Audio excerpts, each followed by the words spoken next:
Sowore had to stand in court alone because his lawyers ran away. He has a court case currently that he's attending to. And imagine you standing in a courtroom alone and your lawyers had to run away. They don't even want to face the judge. Like, this is a legal precedent that is just on, and Sowore is actually very involved. So after the entire legal team decided they can no longer represent you before a particular judge, guys, instead of just quitting or running away, and Sowore decided to speak for himself, in as much as his lawyers decided that they are not going to stand before the judge anymore. Sowore had to rise and address the court by himself. Ha! That guy must be very intelligent, asking the judge to step away from the case, asking him to step away from the matter. The dramatic scene unfolded at the Federal High Court.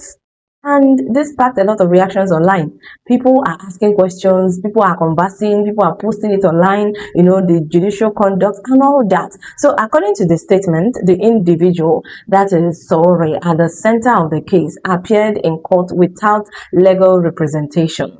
Could you imagine that? The reason was striking, like his lawyer had reportedly withdrawn. He said, I answer for, I cannot do this again. Like, he has withdrawn from appearing before Justice N.G. Omar, and that's the judge that Sowore is having this court case with, that's in court.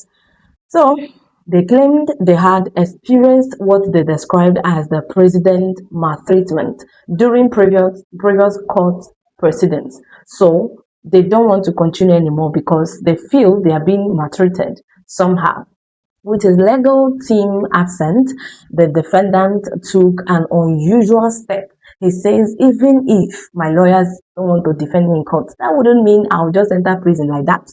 Without saying something, he represented himself before court.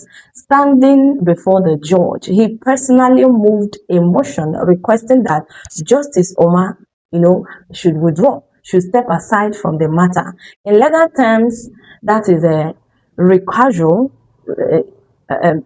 He should just, what it means when somebody is telling you to withdraw from a case, like stepping aside from handling a matter when there are concerns that could affect, or appear to affect impartiality.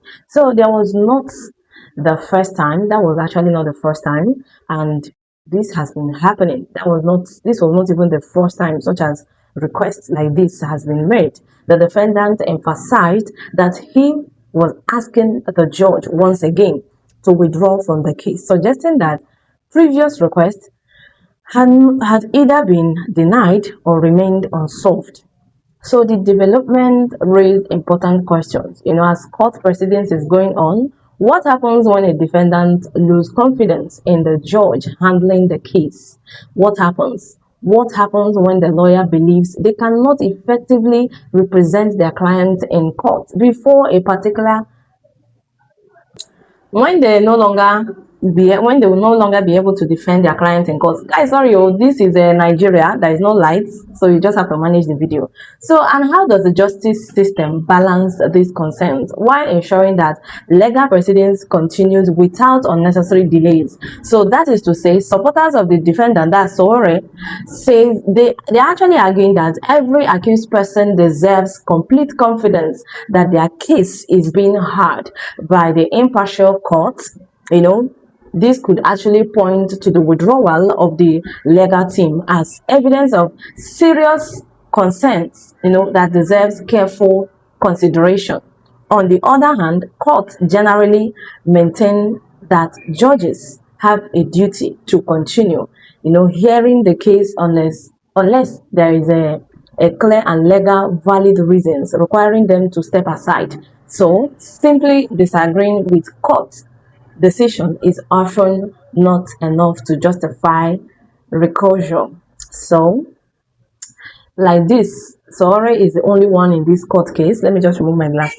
Is the only one in this matter until if he finds another judge or if he finds a lawyer that is going to come out for him to defend him in court. For now, he's going to stand alone to defend himself, and that is why such motions can become highly significant. They touch on one of the most fundamental principles of any legal system. So public confidence in this administration of justice. For now, attention is focused on how the court will respond to the latest application. So will the judge agree to withdraw from this case? Do you think the judge will withdraw? Or do you think he will even decide to continue presiding over the proceedings? I'm just going to allow you guys to give me your opinions in the comment section. Make sure you stay tuned.